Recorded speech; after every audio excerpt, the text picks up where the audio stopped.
Bonjour à tous, on se retrouve donc pour reconnaître des angles opposés et des angles alternes internes. Donc ça marche par paire.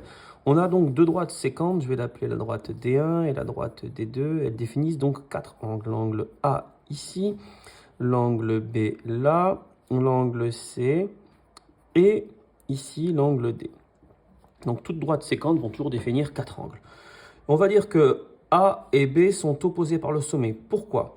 Ils ont un sommet ici qui est en commun. Le sommet en commun est ce point-là, point d'intersection des droites D1 et D2. Et en plus, lorsque je prends les côtés de l'un, je tombe sur les côtés de l'autre. Si je prolonge ici le côté de A, j'arrive sur le côté de B. Si je prolonge l'autre côté de A, j'arrive sur le côté de B. Eh bien, ça veut dire que A et B sont opposés par le sommet. Alors évidemment, C et D le sont aussi, parce que si je prolonge ce côté qui appartient à C, j'arrive sur le côté de D, et si je prolonge ce côté qui appartient à C, j'arrive sur le côté de D, et ils ont toujours ce sommet en commun. On a une propriété intéressante, c'est si deux angles sont opposés par le sommet, eh bien ils sont de même mesure. Je peux noter que l'angle A est égal à l'angle B, étant opposé par le sommet, ils sont de même mesure. L'angle C égale l'angle D, étant opposé par le sommet, ils sont de même mesure. Si je donne une mesure à l'angle, par exemple 80 degrés, automatiquement B va faire 80 degrés, puisqu'ils sont opposés par le sommet, donc de même mesure. Et comme je sais que ceci, vous suivez bien s'il vous plaît, je sais que ceci, cet angle est un angle plat, et qu'il est formé de A et de C, j'en déduis C. 180 degrés moins 80, c'est-à-dire ici 100 degrés.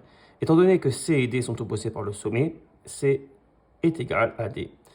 Je peux donc écrire que dans ce cas présent, C et D valent 100 et A et B valent 80 degrés. Alors maintenant, des angles alternes internes. Donc, situation différente, j'ai toujours D1 et D2 qui définissent ce qu'on appelle un espace ici qu'on peut appeler la bande, l'intérieur entre les droites D1 et D2. Ces deux droites sont traversées par une séquente delta.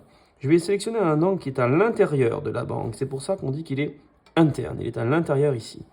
Et il doit être en alternance avec ou par rapport à la séquente D. Vous voyez que là, il est à gauche de la séquente. Donc, je dois en sélectionner un autre qui était aussi à l'intérieur de la bande, puisqu'ils sont internes.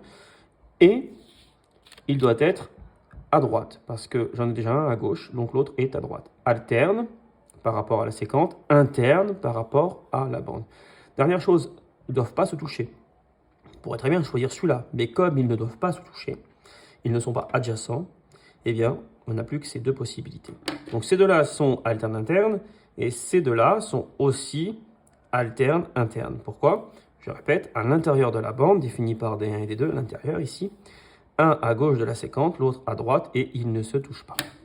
Voilà, merci et à bientôt.